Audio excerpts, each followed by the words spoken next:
সরকার বিদ্যুৎ বিতরণ ব্যবস্থা বেসরকারি খাতে ছেড়ে দিতে চায় বলে জানিয়েছেন বিদ্যুৎ ও জ্বালানি মন্ত্রী ইকবাল হাসান মাহমুদ।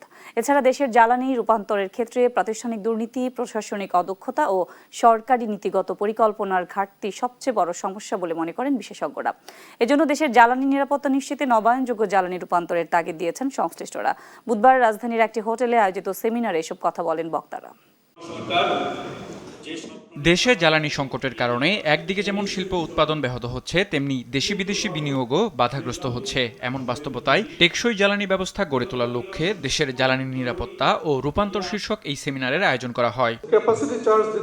সেমিনারে নবায়নযোগ্য জ্বালানির প্রসার, বিনিয়োগ সম্ভাবনা এবং নীতিগত বিষয় নিয়ে আলোচনা করেন বক্তারা। এ সময় নবায়নযোগ্য জ্বালানি রূপান্তরের নীতিগত চ্যালেঞ্জ ও সম্ভাবনা তুলে ধরেন খাত সংশ্লিষ্টরা। ব্যাংকের কাছে যদি প্রজেক্টগুলো গ্রহণযোগ্য না হয়, তাদের ক্রেডিট প্যারামিটারে ব্যাংকগুলো এসব সেক্টরে ইনভেস্ট করতে চায় না। একমাত্র একটা জায়গা ছিল যেটা রুফটপে ইন্ডাস্ট্রি শিল্প মালিকগণ তাদের নিজেদের পয়সায় করতেছিলেন, সেখানেও আপনি বাধা দিয়ে দিলেন।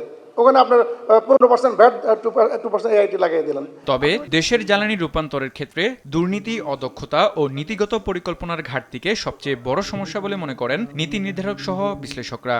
এখানে দুর্নীতিটা এনার্জি সেক্টরকে কিভাবে এফেক্ট করেছে সেটা আসলে ওই জাতীয় ন্যাশনাল রিভিউ কমিটিতে কাজ করতে গিয়ে যে চুক্তিগুলো রিভিউ করতে হয়েছে সেখান থেকে দেখেছি।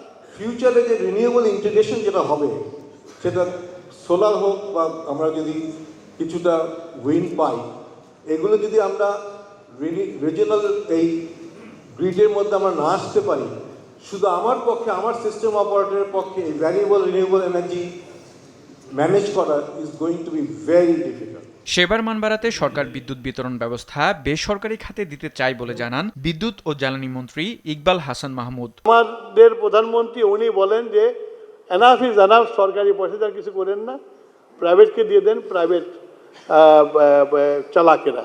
ডিস্ট্রিবিউশন কোম্পানিগুলো আছে আপনার, government company, I want to privatize whole, আমি প্রাইভেটাইজ করে দিতে চাই। সেমিনারে দেশের জ্বালানি খাতের উদ্যোক্তা ও বিভিন্ন শিল্প প্রতিষ্ঠানের প্রতিনিধি সহ বিদেশি উন্নয়ন সহযোগীরা উপস্থিত ছিলেন। 60,000 কোটি টাকা একটা প্রণোদনার প্যাকেজ। আরাফাত ইসলাম, দেশ টিভি, ঢাকা।